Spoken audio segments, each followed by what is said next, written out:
Agenda? I'll motion to adopt the agenda. I'll second. Okay, any discussion?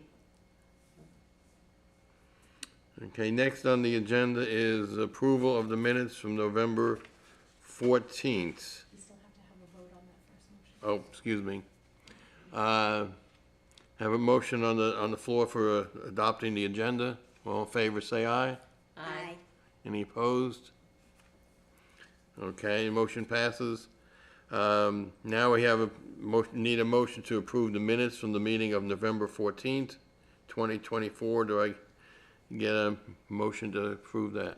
I'll make a motion to approve the meeting, the minutes. I'll second. Get a second? Any discussion on that? Okay, let's have a vote. All in favor of approving the minutes, say aye. Aye. Any nays, noes? Okay, the motion carries. Okay, next on the item, on the agenda is the approval of the planning board regular meeting schedule. And I did not bring a copy, but I think it was the meeting times will remain the second Thursday at 6 p.m. And can I get a motion to approve that? Motion to approve the schedule for the planning board meeting? Get a second? I'll second. Okay. Any discussion on that? Nope. No discussion, all in favor? Aye. Say aye. Aye. And I was remiss in welcoming Chip. Do you hear us? Yes, sir. Okay. All right, our regular chair, Sue Meyer, is not here, so I'm Fred Fontana, vice chair, taking her place this evening. Excellent. Okay, I do not see anybody from the, here for public comments. So, that brings us down to new business, and I'll turn it over to Chip. Thank you, Mr. Chairman. So, as the planning board may be aware, and can everyone hear me okay? Yes. Yes. Okay. So, at the December 4th meeting, the aldermen raised that there have been issues with construction in the CAMA setbacks for years. And they said that they received a lot of feedback about this from constituents. And so they wanted to act to protect the beaches, the dunes, and the environment. So they've directed the planning board to propose changes to the town's ordinances that govern construction within the CAMA setbacks to address the environmental concerns and public health and safety related to beach erosion. So my colleague Trey Ferguson and I, along with Deb, drafted two documents for your review and consideration. The first is a resolution of plan consistency, and that's required by statute. And the second is several proposed amendments to the Code of Ordinances and the town's comprehensive plan. So you're being asked to review and evaluate the amendments prior to the Board of Aldermen doing that. And I'll be quick here, but just some things to consider when you're reviewing. You want to think about whether the changes are reasonable. That is, are they appropriate, rational, and do they achieve and support the goals intended? You want to think about whether the changes are in the public interest. Do they advance the public good and serve a legitimate public purpose? And then finally, whether they're consistent with the town's comprehensive plan. Ultimately, if you find that they are reasonable in the public interest and consistent with the town's comprehensive plan, then you would make a motion and vote on the resolution, and then the matter will go forward to the Board of Aldermen. I think Deb has a copy or has circulated a copy for everybody. And I think she could put one up on the screen too, and we're happy to go through it or answer any questions you may have. Okay, need some little information. Maybe Deb we suggesting that we read this document, between now and our next planning board meeting, or have Deb go through it now and take a vote this evening? What's your recommendation on that? Well, the aldermen would like to have this at their next meeting, which kind of puts it on the planning board to take some action tonight. Okay, can I ask Deb then if you would go through at least particularly the context and some of the changes to this, and how this is compatible with sort of the standards or the state requirements and so forth? Okay. I'll let Chip do that. Chip, if you want to get started on it. Yeah, so there are in here 4 sections. So the first section is an amendment to the flood damage prevention ordinance. And what we're trying to do here is amend this to remove construction and substantial improvement to, say, development and accessories, and then be located landward of the ocean hazard setback for development. And ocean hazard setback for development is a specific term that appears in the regulations, and any amendments there too, and then to comply with the ocean hazard setbacks for development, except for there are 3 items here which we are not going to allow, which, let me just tell you what those items are. Unenclosed, uninhabited gazebos with a footprint of 200 feet or less is the first one, and that is subsection 5 of 309A. The second one is uninhabitable single-story storage sheds with a foundation or floor consisting of wood, clay, packed sand, or gravel, and a footprint of 200 square feet or less. So that is subsection 6. And then subsection 9 is swimming pools. So I think the goal of this specific section is, again, to amend the flood damage prevention ordinance to try to reduce some of these structures, for lack of a better word, from existing moving forward, so that it mitigates the potential damage to the dunes and the beaches. Can I ask you a question? Why was the swimming pools removed? It seemed like that's been a subject that's come up several times, with dunes being too close to the pools being too close. Yeah, that was an important item for the aldermen, because they've been built too close, and they have caused problems. So that was one of the motivating factors here. Okay, all right. Can I ask, in regard to the pool, what was it before and what's it been changed to? Exactly. I mean, what's the difference in the code for them to be built? Deb, can you comment on that? So currently, pools are allowed within the CAMA setback, but they have to be 5 feet from the toe of the dune.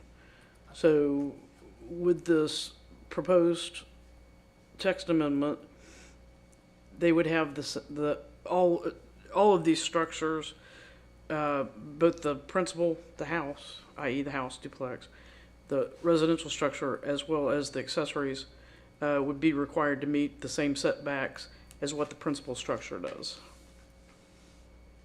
with the exception of the decks that are attached to the primary structure. You couldn't have a dune, space, a pool, and then a house? Because Space in the house. You can, as long as there's enough space. Right. okay. So the pool still needs to be at least 5 feet away from the toe No, of the- typically the camera setback is 60 feet, or it's based on the static line, but say it's 60 feet. So the house would have to be set back 60 feet from the static line or the first line of stable natural vegetation, whichever was the most restrictive, as would be the pool. So if you wanted to put a pool in your backyard, you would have to have room on that lot to move that house more forward. It would have to for the front setback for everything other than R20, the front setback is 20 feet. For R20, the front setback is 30 feet. So if you had your house moved all the way up to that front setback, whether it was 20 feet or 30 feet, and at the back end at the ocean side of your house where those pilings are, if you were 60 feet from there to the first line or the static line, then you would not have any room to put a swimming pool. Right. So on the decks, I don't know. We kind of left decks out of there, but there is a possibility that somebody would put decks within that setback that would not be as traditionally attached to the back of their house. It'd have We to be, want to amend it. well, I think that's. I want to bring that to your attention. If they're not wanting structures in that back, by leaving that deck out, by leaving the 500 square feet of uncovered decks out, if you don't say that they can't do it, then they would come in. I would imagine that I would have applicants come in for elevated decks that were in the middle of that CAMA setback area. Well, the way to amend it, 309, as you know, number 3 is elevated decks not exceeding a footprint of 500 square feet. You know. So, but if you, And it's up to the board. but- well, I think that's going to cause some consternation because, most people with oceanfront houses, that's the respite area is that deck that's on the ocean side, and so when you prohibit that deck that's on the ocean side,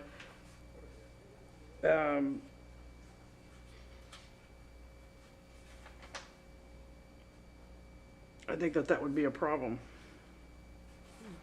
It would also be a problem. Well, I think it would also be a problem if someone lost that deck and they went to rebuild it, and then we said, no, I understand that you had a deck and that you had to replace it, but our ordinance no longer allows for you to have a deck.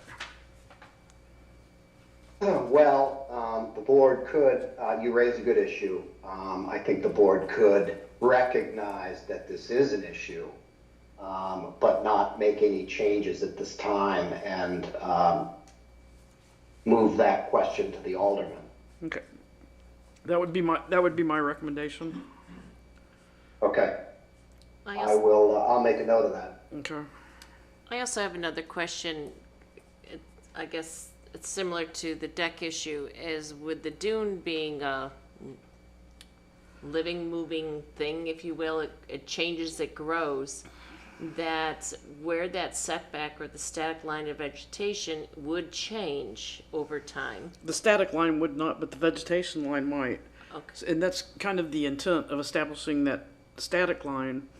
So if you have a successful beach nourishment project or program, and you're able to push that dune and vegetate that dune further out to where that you've added, 10, 20 feet, then in the most restrictive scenario that I was telling about, where that setback was at the back of the house and then the front setback, that the front of the house was at the front setback, if in a successful beach nourishment where 20 feet was added instead of lost, then yes, they would be able to come in. I think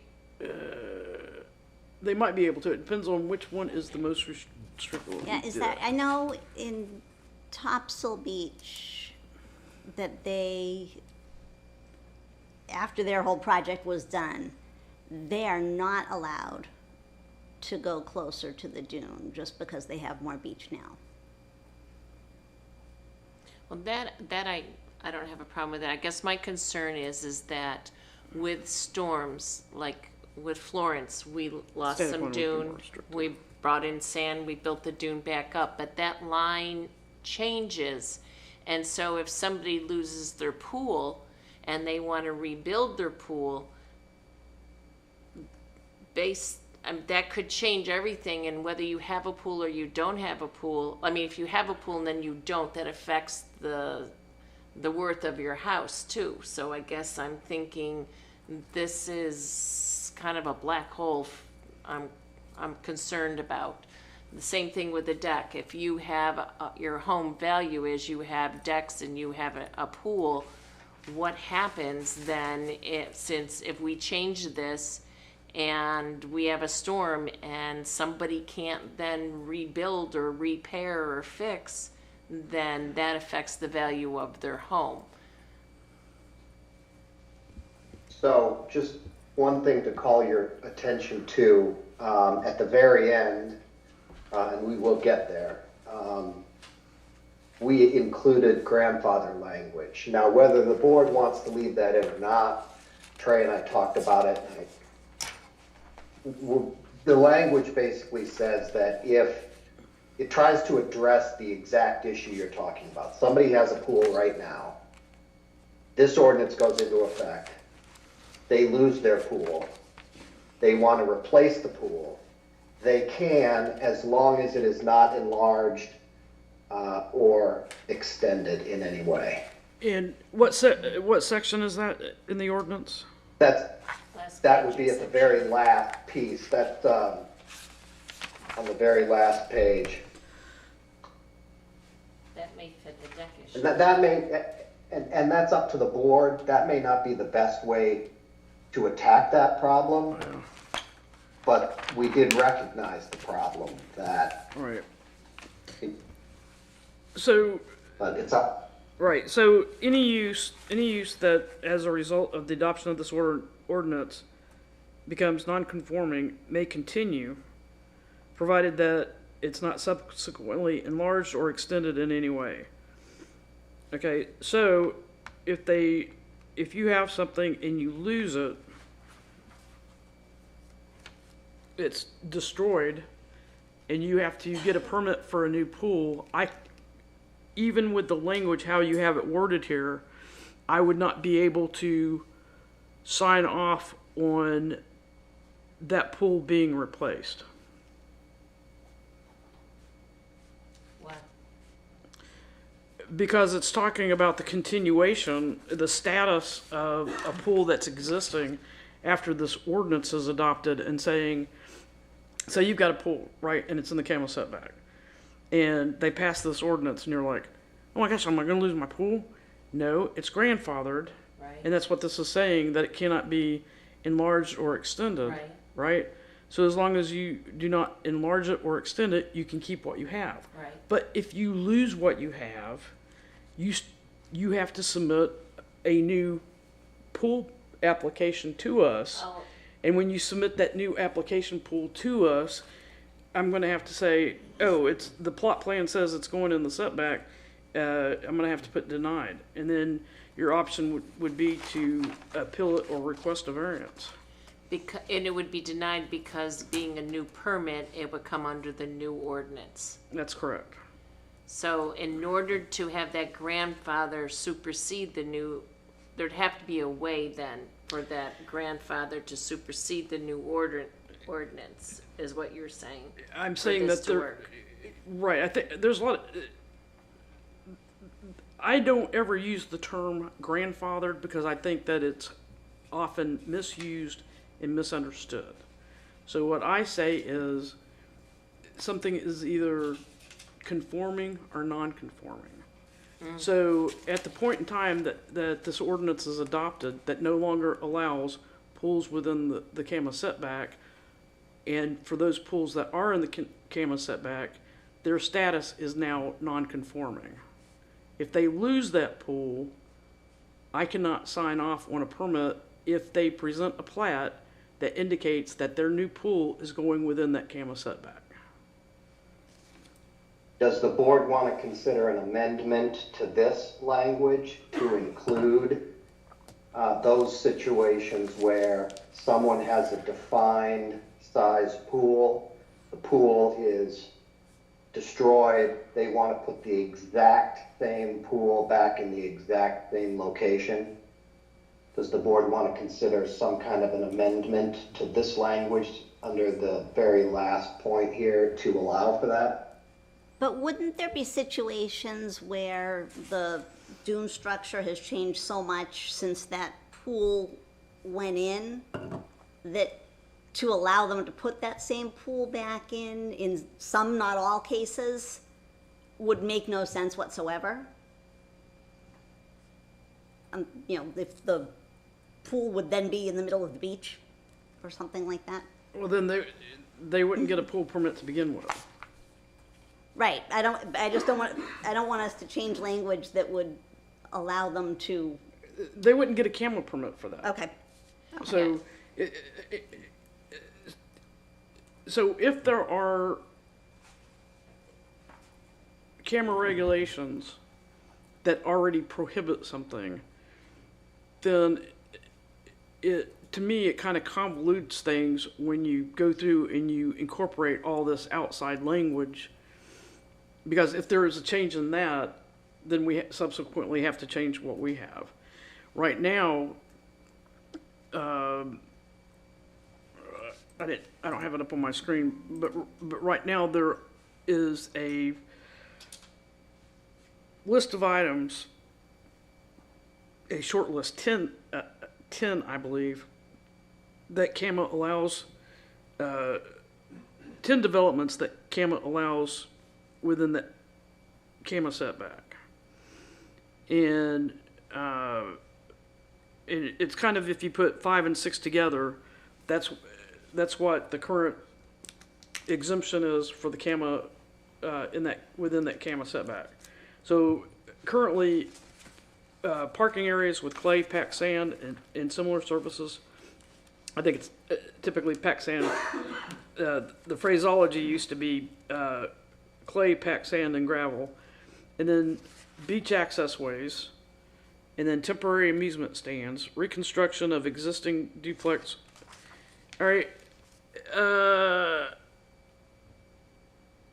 Why did we add reconstruction of existing duplex residential structures deemed substantially damaged in that?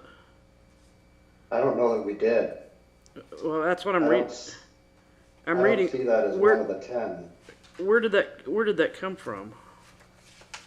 It's under 5. It's under 5. It's the last one under 5. That needs to be taken Last out. one under 5. Yeah, that needs to be Section 3. taken out.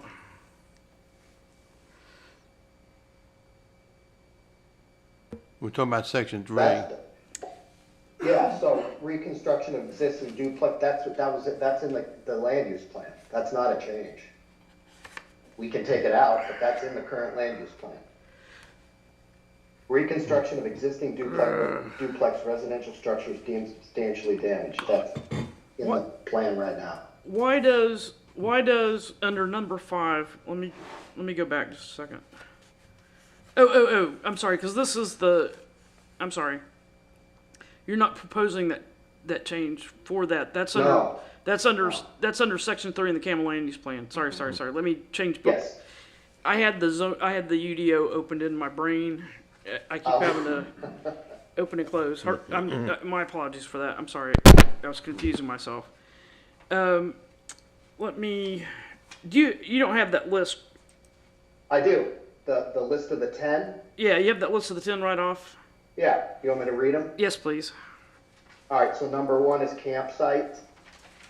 Number 2 is driveways and parking areas with clay, packed sand, or gravel. Number 3 is elevated decks not exceeding a footprint of 500 square feet. Existing decks exceeding a footprint of 500 square feet may be replaced with no enlargement beyond their original dimensions. Number 4 is beach access ways consistent with Rule .0308C of this section. Number 5 is unenclosed, uninhabitable gazebos with a footprint of 200 square feet or less.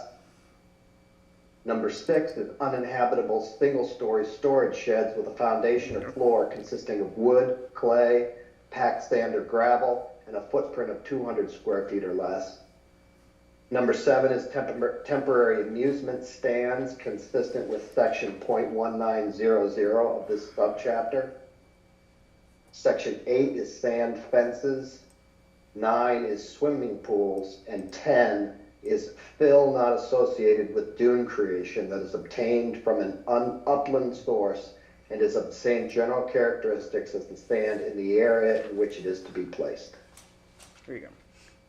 So, if I could understand, temporary amusement stands is like a swing set? Is that what we're talking about? I don't even know if CAMA defines temporary amusement stands. I would think that that's something more like actually out on the beach where some organization is doing beach cleanup and they have some amusement stand out there. Well, if somebody Yeah. wanted to put a swing set in their backyard, would they have to be more than 60 feet from the dune line? That's not something that we would, that's not something that they would, that's not something that is, that requires a permit. So if I'm reading this and doing the math, it's pretty much banning pools unless you have a very deep lot. Because I'm looking at, you got 60 feet from the dune or the whatever the static line. Then you got the width of a pool. Then you've got the setback from the house to the pool. Then you got the width of the house, and then you got 20 or 30 feet from the street line properly, right away. So that's at least probably 120 to 130 feet. Is that correct? Sounds about right. So how many lots are there that are more than 130 feet deep? Pretty much, not very many, I wouldn't think. From where the first line is, Yeah. I will say fewer and fewer. In a typical application that I get in is, as I described before, where the front of the house is at the front setback, the back of the house is at the CAMA setback, and then the pool, the decks, the gazebos, the crossovers, everything else is within that CAMA setback because it is behind the house. It's either going to be in the front yard or the backyard. So everything that you can fit in there is going to be in behind the house, on the ocean side of the house. See, my concern is that, I mean, people built their houses, they have decks on the back of their houses, they have swimming pools. That's also the value of their house. And I agree, and I do not want people putting their pools or carving out the dune in any way, shape, or form, or for the deck. But I guess I'm having trouble with how this works, because CAMA, they protect the dunes, they're looking at that, and we're talking about something more restrictive that could impact homeowners. And so that makes me a little nervous going forward. And I will say with all honesty, is I do live on the beach, I do have a pool. So that does color my opinion in some way, and I do have a back deck, and losing one or two of those would greatly impact my home. It would also, in all honesty, for us personally, which, well, I'm not even gonna go there, but the bottom line is, I guess I'm a little concerned that if we had a storm, that I couldn't repair or put back what I have now to keep what I have now. And that would be my concern for me, and so that would be for my fellow residents of the town. I would say that my recommendation would be to leave the decks the way that they have been. And so the decks would be included in what was permissible, along with the driveways, parking areas, clay packs.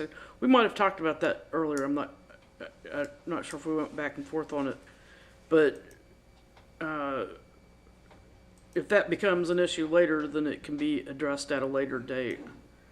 And so, Yeah, so it looks, so right now, the amendment, we're under section 1B, where we list 3 exceptions that CAMA allows that we are not going to allow.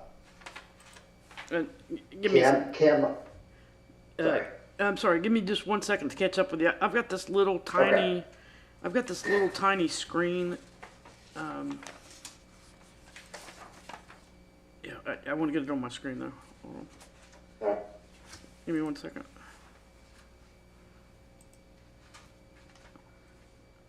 This is under section 3, Section 1. section 1.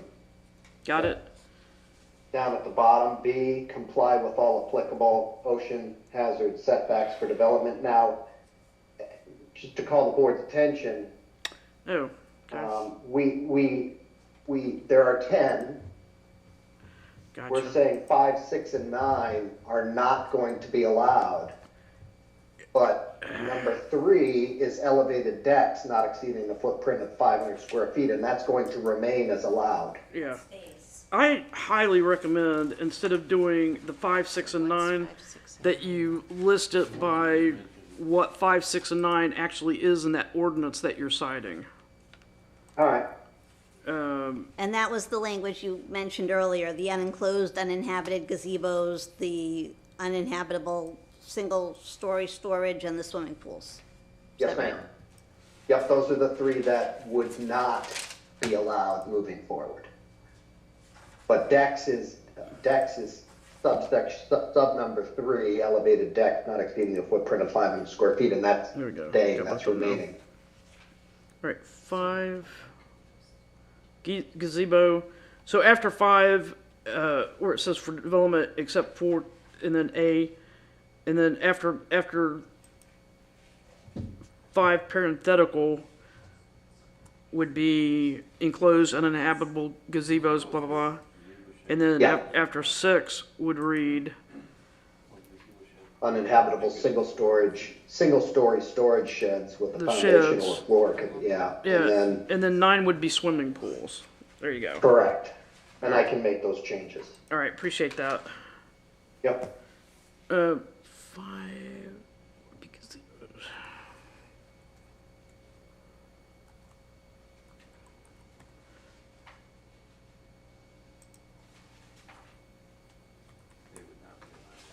and minus pool. So those are the only 3 that you're identifying that will be prohibited, that you're proposing to be prohibited in pools. Yes. All right, gotcha. Gazebo, sheds, and pools. Yeah. All right.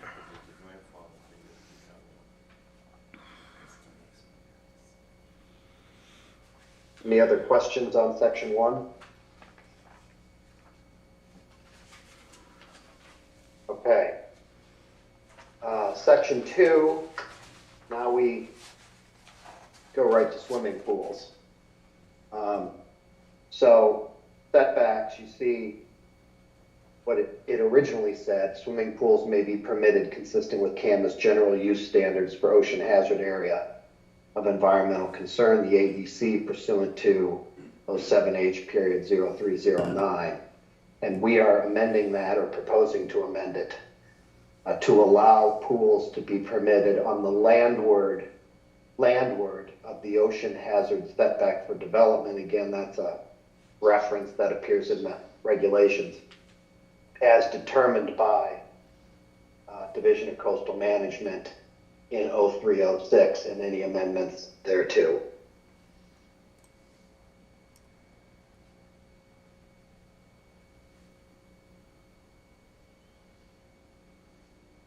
Any questions about that?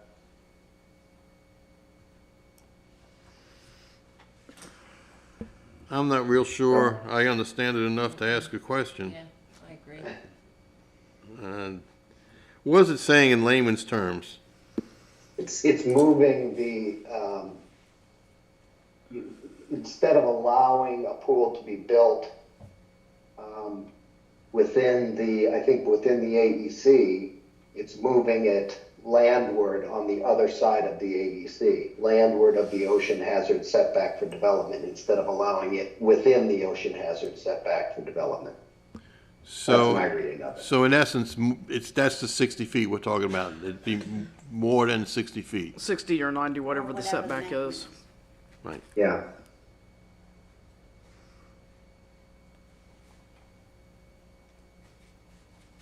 Okay. So, section 3, now we are trying, so now we're conforming the land use plan with the changes that we suggested making. So, goals and implementing strategies. Number P14, it's under residential policies. The town allows development within the defined, instead of inlet hazard areas of environmental concern, AEC, within the town's planning jurisdiction, assuming the development is consistent with the UDO, the comprehensive plan, and 15 NCAC 7H use standards, and the following use standards. If you flip your page, number 6 would be a new section. And this is where we bring over the 3 items from the list of 10 in the regulations.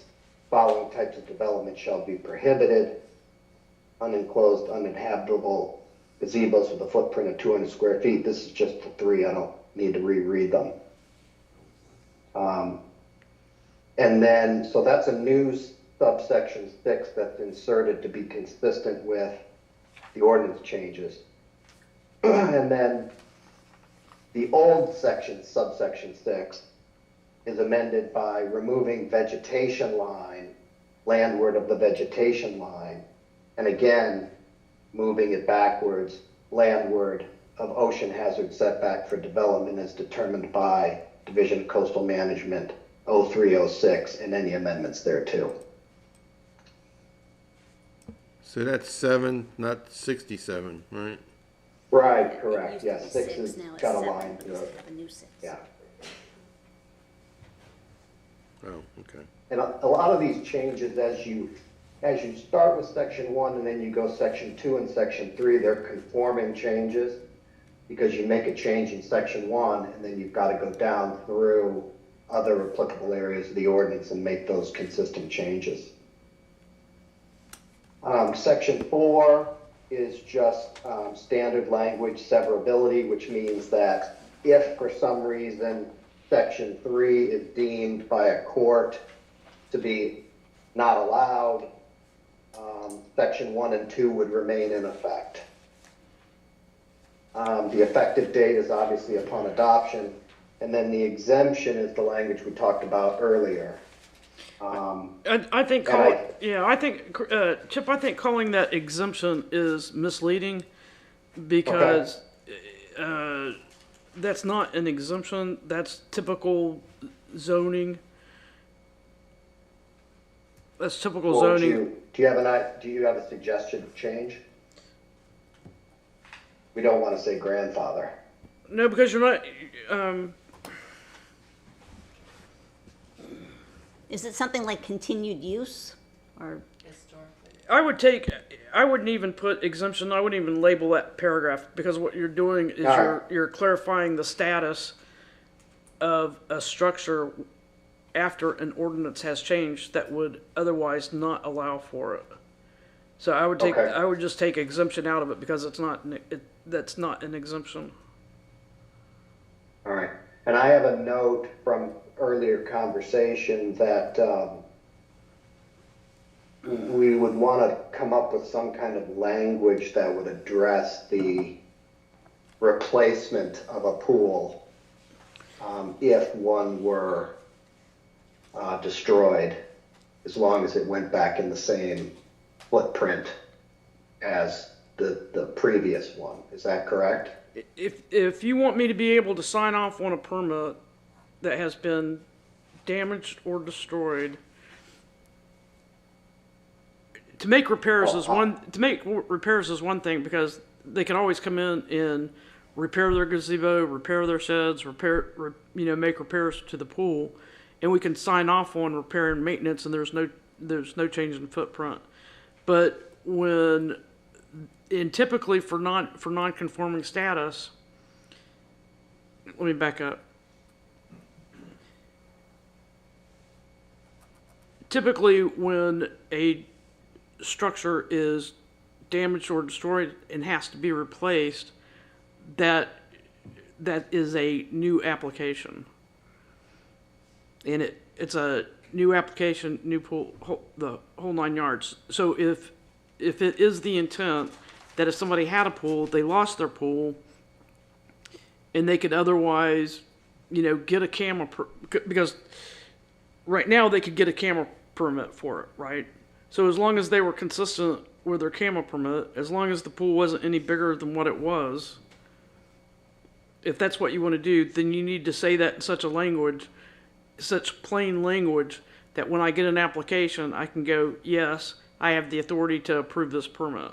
Because right now, as written, you're not giving me that authority to approve a replacement, either on a gazebo or on a shed or on a pool that's damaged or destroyed and has to be replaced.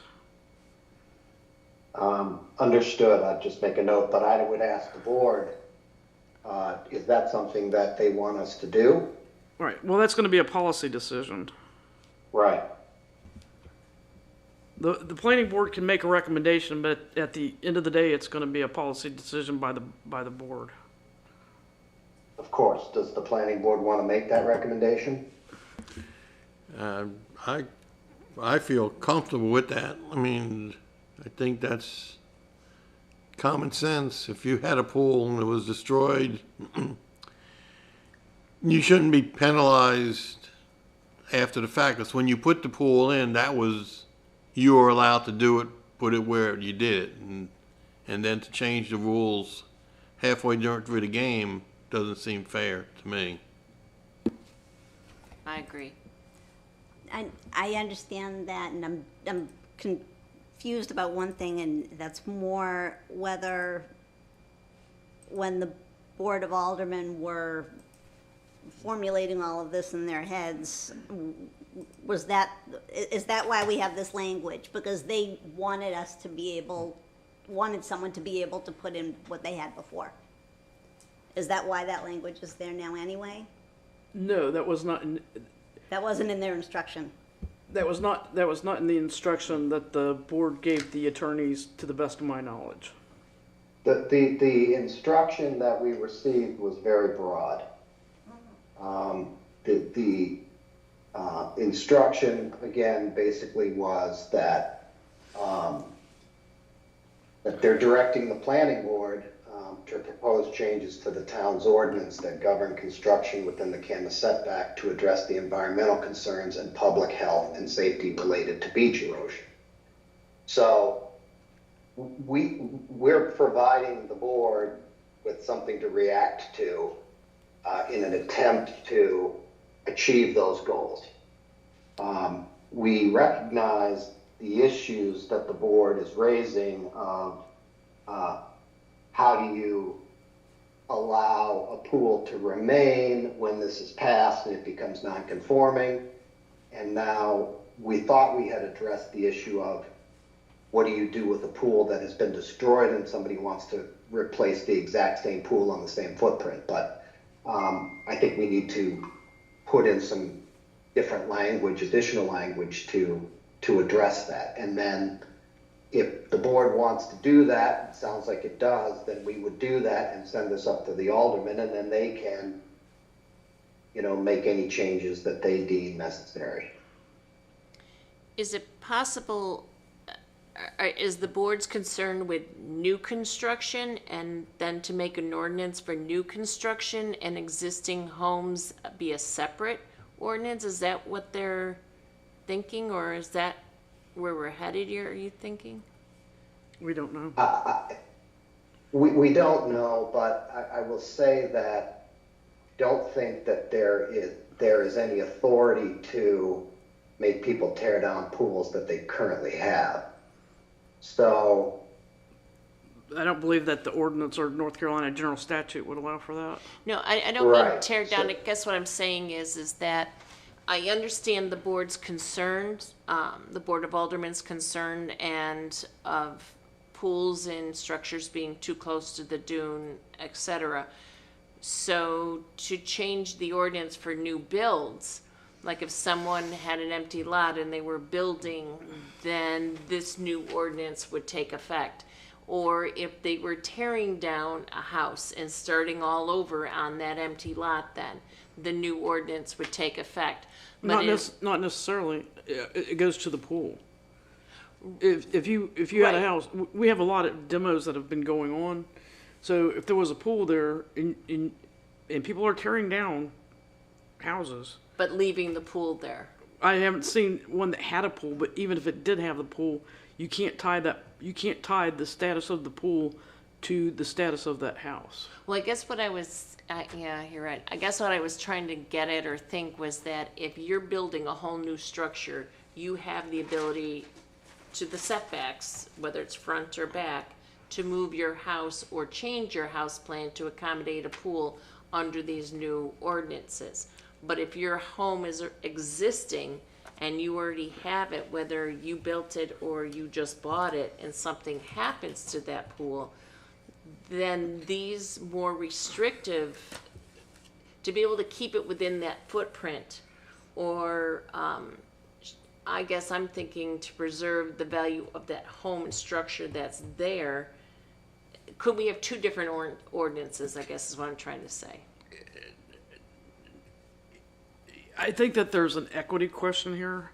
If you want to allow a property owner that had a pool, that lost their pool, to be able to replace their pool, okay? And you have to say it in plain English to where that I can understand it and that I feel comfortable signing off on it, and that I can explain it to people to applicants that come in, and that I can defend my determination to the Board of Adjustment whether I approve a permit or deny a permit. Okay, Okay. that's where I sit. Okay. So if you have a house and you have a pool, and say your house right now, you got a ton of money and you are just crazy as a loon, That might work, that part. check the box. Or you just wanted to. Say you were sane and rational and you just wanted to. And you had the pool in your lot, even if it was a non-conforming status, and say your house was larger and you decided that you wanted to tear it down and rebuild it, that is a separate permitting process for that principal structure than it would be for an accessory structure for your pool. Oh, I see what you're saying. If you get into tying the statuses, conforming, non-conforming, from a principal structure to an accessory structure, you are going to confuse. Not only are you going to confuse me, I think that would so easily be challenged. Okay. There's people that would stay awake at night that would find a way to come in, and if I thought I couldn't sign off on a permit, they would have me convinced that I had to sign off on a permit, or vice versa. I think it needs to be, the simpler that you keep this, and as in plain language, if you don't want to allow pools within the CAMA setback, do not give me a number. Say in writing you don't want pools in the setback. All right? Period. Full stop. Right, so, I mean, even if, say, if your house was to burn down and the pool was still there, you'd come in with a permit for the new house, you get all that approved. The existence of the pool is irrelevant other than the setbacks from the new house. Yeah. Yeah. Absolutely. So just to close the loop, I hear the board's interest in, and I'll work with Deb on this, including language in that last section that would allow for Deb to approve an application to replace a destroyed pool, provided it goes in the same footprint. And my recommendation is you put a time limit on it, that you may, pools, non-conforming pools that are damaged, and there's standard zoning language that I can send you on how that damage Okay. occurred, that they have 1 year from the date of destruction to replace that pool. Great, okay, that's very helpful, thank you. In the case though of hurricanes and stuff where it's hard to get people to do, I Like- mean, is that, I mean, on a normal everyday thing, I feel that's more than reasonable. But I just know when I tried to get my roof repaired after Florence, it was going on 13 months. How long did it take us to get back into town hall? 2 years. Longer than 13 months, yeah. So So- that's my only concern too, is because if you're talking about widespread issues on the island from a hurricane or a tropical storm, then that time frame may not be fair to residents. But it also gives them the impetus to get in there and get the job done and not wait 5 and 10 years later. Yeah, you know what I mean? Part of the So- problem, just knowing what we went through, is Right. getting the appropriate appraiser to do that, then getting the money, then it has to get, when you hold a mortgage, everything changes, and Right. it took, and it was, once we got through all of that process, it probably took us 2 to 3 months to get the person to come out that. Yeah. So that's why I'm just saying is that, I mean, because I'm assuming pools would be damaged because of a storm. So. Yeah. Would there be somehow language that they would be allowed to request an extension to the 1 year at some point? Yeah, if they went ahead and pulled their permits, that's something that Kate and I, interestingly enough, are working on right now. There were some changes with 160D that changed the zoning side of the house, but did not change, interestingly enough, the building code. 160D says that development permits are good for is it a minimum of 1 year? A minimum of 1 year. It's under that permit choice section. But when you go to the section of 160D that pertains to building permits, it says that building permits are good for 6 months. So the building inspector. So if you haven't started on a job yet because you didn't get the materials or whatever, then in 6 months you stand the risk of your building permit expiring. My zoning permit's going to continue for 12 months. So what I would advise them to do is either to ask the building inspector to extend their permit, or they would have to reapply for a building permit to be able to tie those 2 permits together. Yeah, That's something. It's coincident. That's something that we're researching, trying to find the answer to right now. But I think that it would be within the building inspector's authority to be able to extend building permits.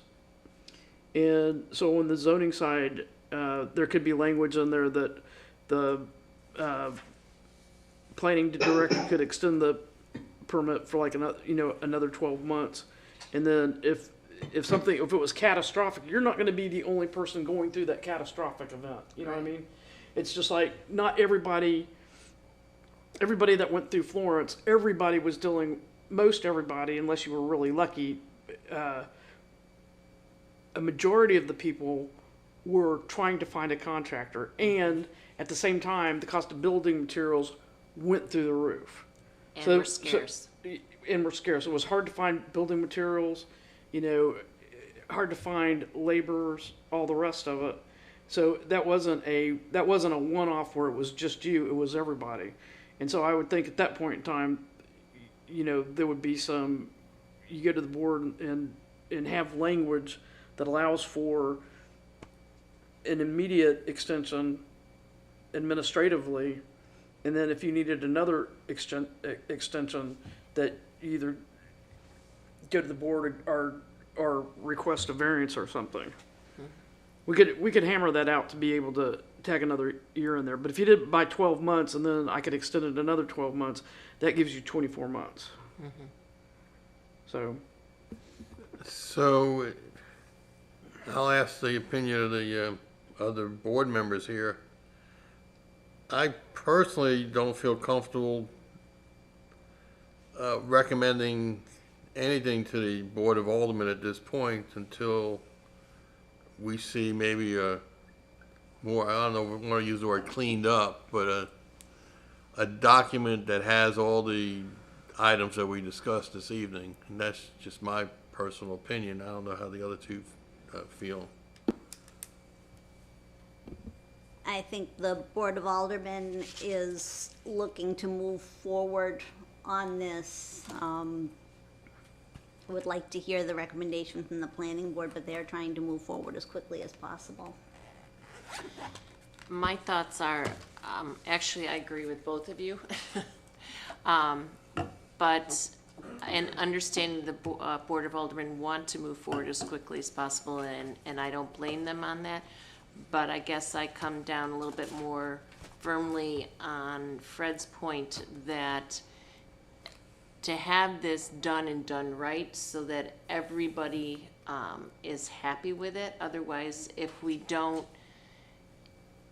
not clear on the pool issue, if we're not clear on the gazebos or whatever the case may be, then I think to have that cleaned up and so we know exactly what we're voting on. Right now, to be honest, I kind of know my feelings on some things, but I'm getting lost in all of the discussion that I'm not sure I can clearly.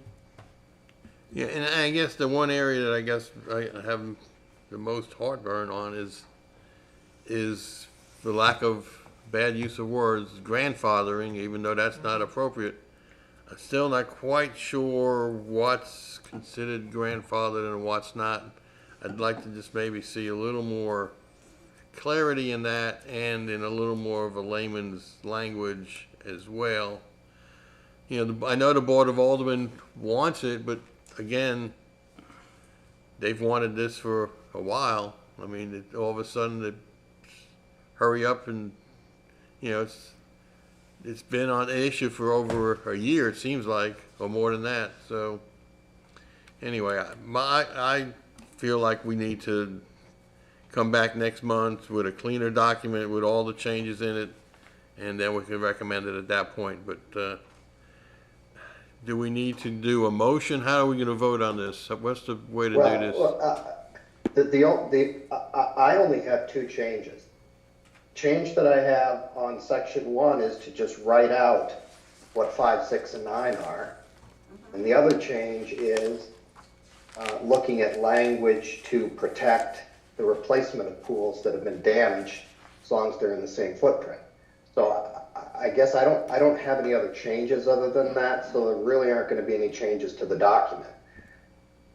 Your next step would be, I think you have a motion, the language for a motion, and you're going to want to vote on the resolution, which is the statement of plan consistency. And that resolution is the second document that you have. And that goes through and starts with the flood hazard, the the flood prevention ordinance, then it talks about conforming changes into the zoning ordinance. And the most important pieces of this are towards the end. So you see the language towards the bottom, the direction from the Board of Aldermen on December 4th. The last sentence on that first page is that you've met and you have considered and evaluated the proposed amendments attached as Exhibit A, and that is the ordinance amendments. And then when you flip the page, this is the most important paragraph, and this is whether you find those amendments to be consistent with the plans or you don't.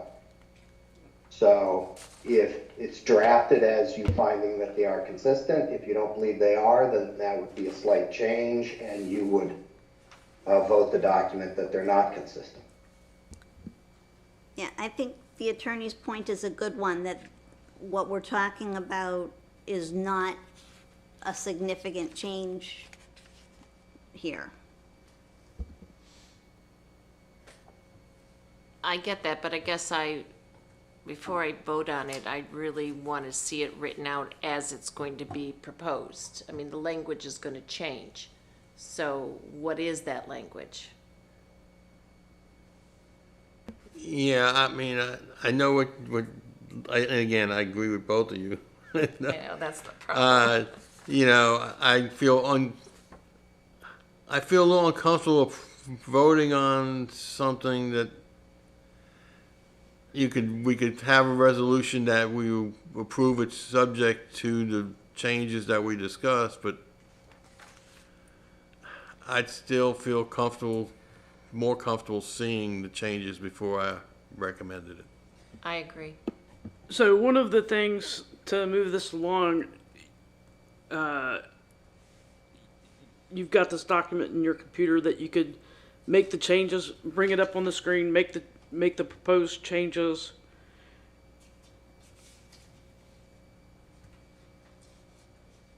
Yeah, I mean, I don't know how to bring it up on the screen, but maybe if I hit share. Yeah. Can you help him out, Ricky? He's trying to share his computer screen to where he's making the changes as he's discussing this with the planning board. Perhaps can we maybe Did that just work? move on Yep, to the you got it. You got it. while he does that, can we maybe just Deb maybe watch the video and while he's making all the changes and then come back? Well, I think it's probably There's only quicker. one change. I think it's probably quicker if he's making the Okay. changes as you're seeing them, because the bottom line is that the planning board, you know, reviews it and makes a recommendation. Even if your recommendation was to deny as presented, it still needs to go to the Board of Aldermen. That's correct. And I get that. I guess I don't want to deny as presented. I want to make sure I understand it because I may approve. So Right. I don't know, I guess I feel That's like what- this is rushed, that all of a sudden we have to look at this and make a decision so that they can have it next month. And to Fred's point, I know they've wanted this, I agree with them 100% in doing this, but I just think I think the pool issue is going to be a hot button in this town, and I think rushing this, or just so it can get onto their agenda for January, whether it's January or February, is it really going to be that big of a difference?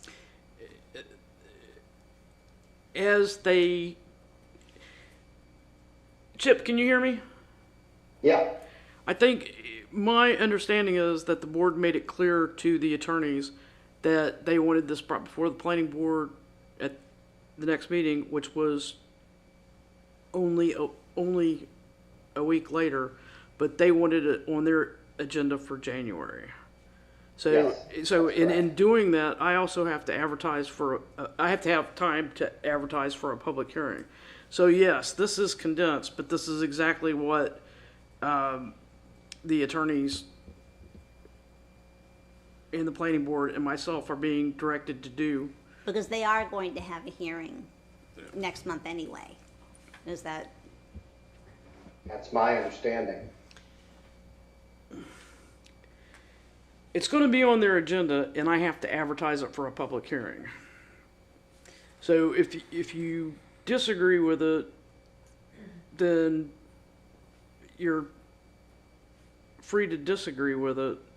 If the planning board put it forward and said that they did not recommend approval, or that they recommended approval with the changes, or that they recommend approval as is. Those are really kind of your three options. To vote against it as presented, to vote for it with amendments, or to vote recommending it as presented.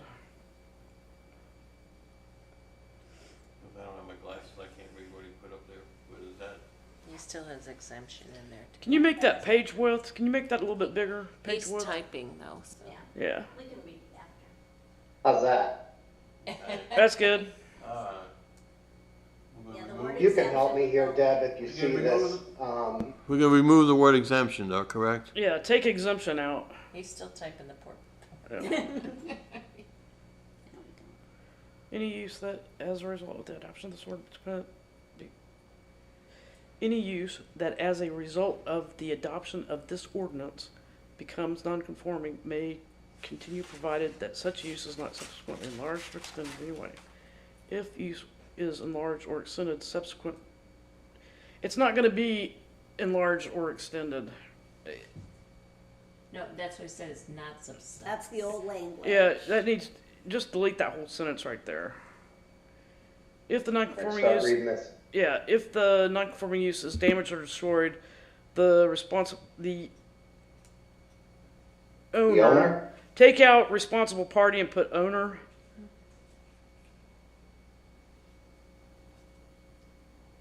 May submit an application. See, that doesn't protect. So if the pool right now is non-conforming, like a lot of them are at Dolphin Shores, Right. and that pool gets destroyed, this provision doesn't allow them to replace that. Camera's not going to allow the pools to be replaced. Right, those Dolphin Shores pools shouldn't be there and won't be there under CAMA. Well, they are now on the camera. But if they have to be replaced, But they shouldn't be there. For the, They are now. there are pools that are hanging on, that are there now, and that they're allowed to remain there. Division of Coastal Management, nor the town, at this point, I don't have the authority to go down there and tell someone to remove their pool up out of the ground. If their pool is broken and half of it is on the dune, that's a different story. Then it becomes a health and safety Either issue. You or Division of Coastal Management would approve that. Yeah, I just want to make sure that this language doesn't allow them to put that pool back in. They couldn't otherwise, and that's what I was alluding to when I was saying that something that's in the CAMA ordinance that you can't do. Why go back and say you can't do what CAMA's already saying you can't do? You know that, and besides that, I don't have the authority to do CAMA's job. I'm not the permanent authority for CAMA in that regard. So what, in essence, we're doing is using CAMA as the baseline, and we are going beyond the CAMA restrictions. 100% correct. 100% correct. but this number 3, I was gonna say exception, but I'm not. If the non-conforming use is Because damaged or destroyed, the owner, May submit an application to the planning department. That doesn't say though that I- as long as it's in the CAMA setback and CAMA approves it and it's not larger or extended in any way, yeah. it could be approved. And I don't like that. That language isn't really technically correct either, because you're saying that the owner may submit. The owner may submit an appeal or a variance. It doesn't mean it's going to get approved. I need language. I need plain language in writing that says, if the non-conforming use is damaged or destroyed, it may be repaired and or replaced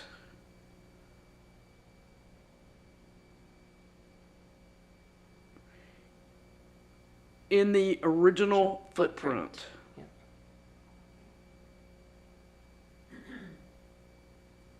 You want to say something like provided, Provided it provided meets, camera approval? provided, Yeah, camera, setback, approval. I want to tie that permit in.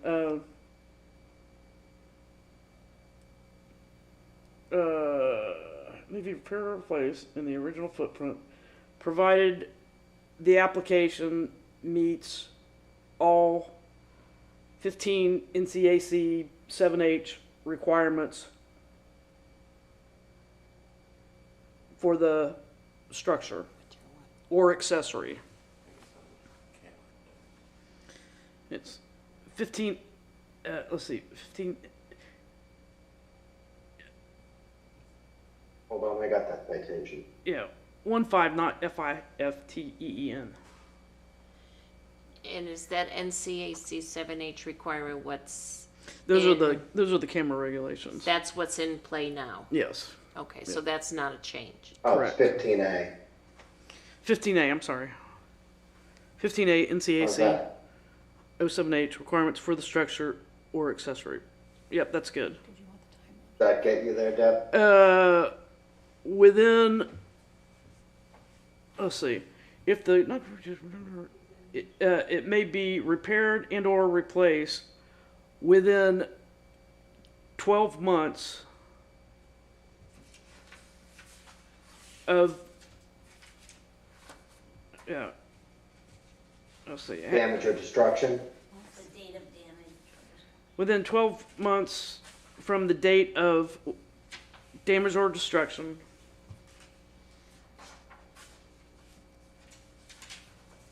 comma, within the original footprint.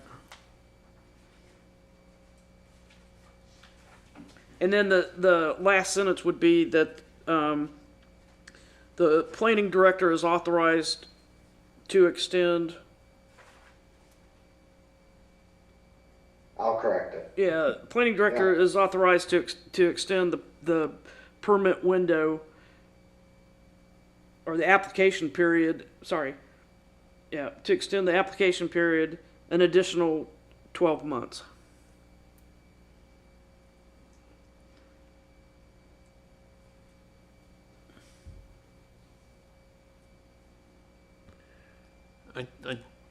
Are we done with that section? Because I think we also had talked about section 1B, actually spelling out what 5, 6, and Yeah. 5, 6, and 9 were. Yeah, get that. Get the rest of it.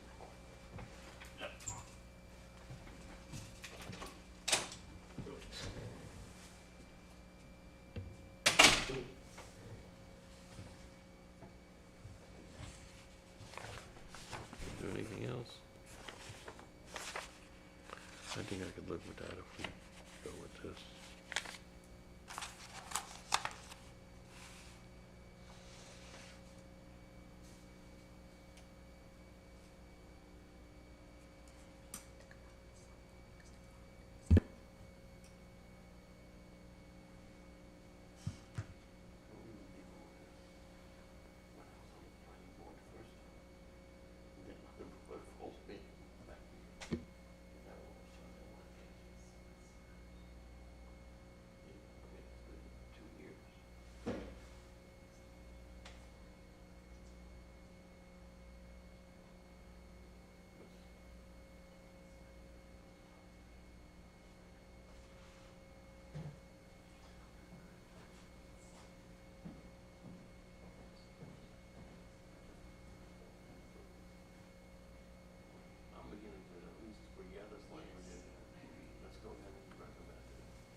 I'm gonna send this to you, Deb. Okay. Thank.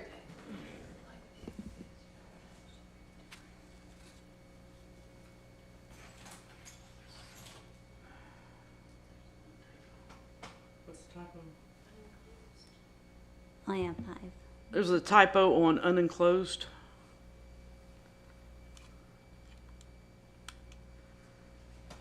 Yeah. Where it says unenclosed, uninhabitable gazebos. There you go. Thank you. It's my On that. eagle eye Kate right there. Need all the help I can get.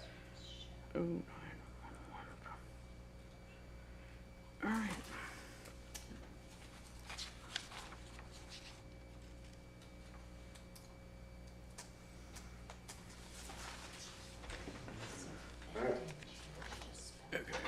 So, good? Yeah. Just a devil. Did you have anything So what else? 5, 6, and 9 are? Yeah. No. So, That's all I had noted. Does anybody have anything else?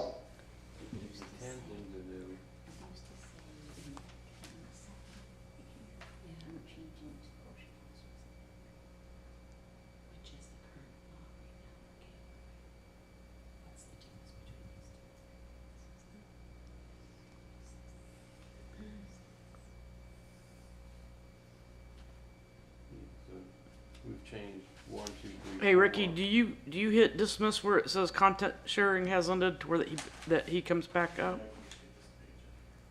There you go. I can see you guys.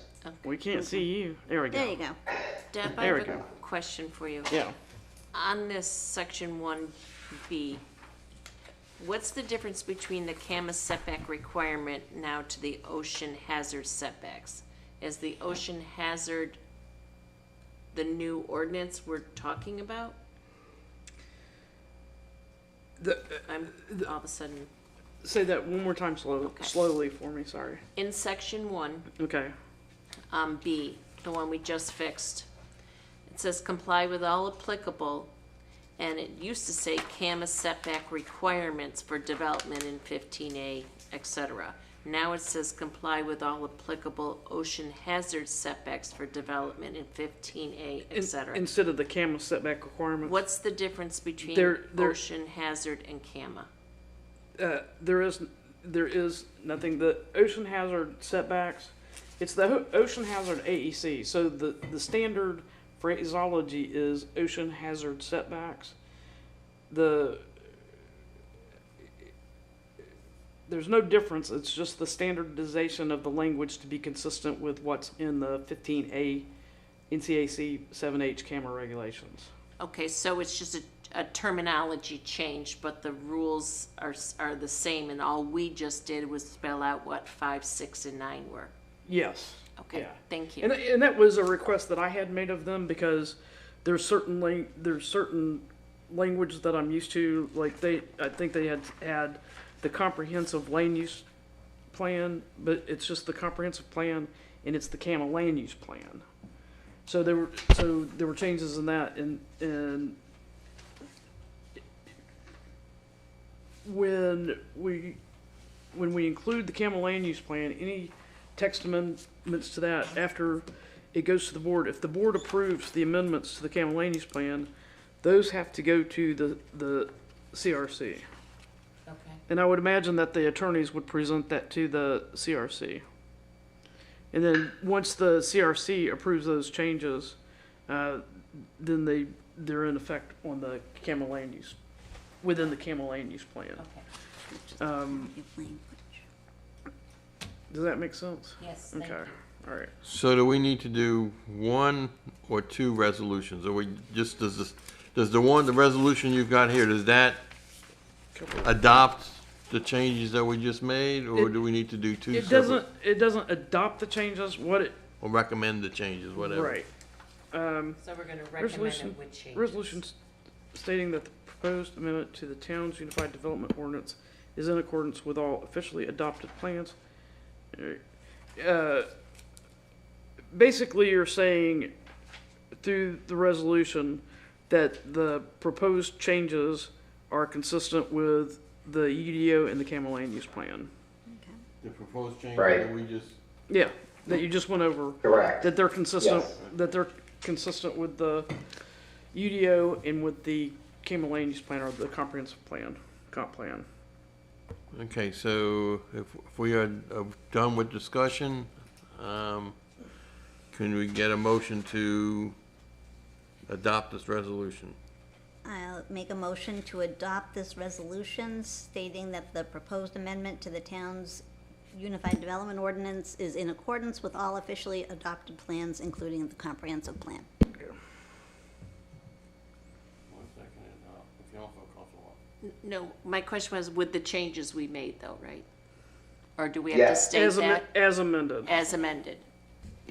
Correct. Yes, my motion that we adopt this resolution, that the proposed amendment as amended by the attorney this evening be adopted. I'll second. Any discussion? Okay, all in favor, say aye. Aye. Aye. Any opposed? Okay. All right, so now where are we back on the agenda here? Now we are down to, discussion. Presentation of the video. All right.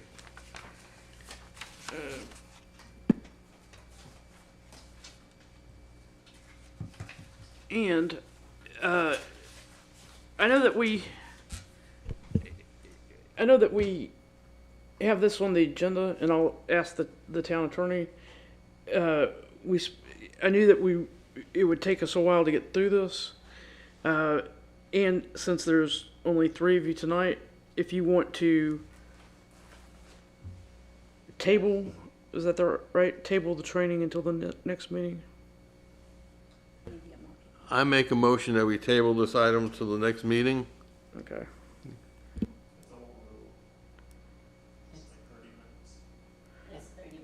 Yeah. Can you make a motion? As the chair? You can? Okay, I'll second.